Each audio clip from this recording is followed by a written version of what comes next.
Ցույց եմ տալիս ժողովուրդ լամաջոյի խմորի ռեցեպտը ոնց պատրաստեք տան պայմաններում գրտակով կամ ստանոկի դեպքում։ Նայեք, վերցրել ենք իդեալական տարբերակով ցույց եմ տալի։ 1 կիլո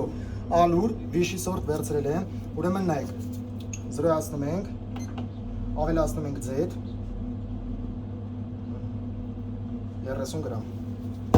Ավելացնում ենք մանր աղ, էքստրա աղ, մի ճաշի գթալ 25 գրամ։ Ուրեմն ստեղ ենք հիմա նայում։ Ջուրը,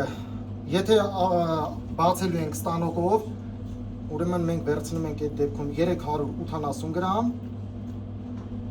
Մենք հիմա ստանոկով ենք անում։ Եթե ուզում եք տան պայմաններում անեք, ջուրը ուղղակի անում եք 480 գրամ։ Լրիվ ստանալու եք իդեալական խմոր։ Խրխրթան լամաջոները։ Ստանոկի դեպքում ստանում ենք այս հենց խմոր, տեսեք այս հենց։ Վերցնում ենք, տեղափոխում ենք պակետի մեջ, թողում ենք ինքը հանգստանա մոտավոր մի 20-ից 30 րոպե հանգստանալուց հետո նոր սկսում ենք ստանոկով մշակելը։ Նույնը գրտնակի դեպքում, անպայման այսպես պակետի մեջ ենք դնում, թողում ենք հանգստանա ու պատրաստում ենք խրխրթան լավ լամաջոներ։ Մենք պատրաստում ենք էսի քաղաք Բյուրեղավան, քաղաք Աբովյան, համեցեք համտեսելու։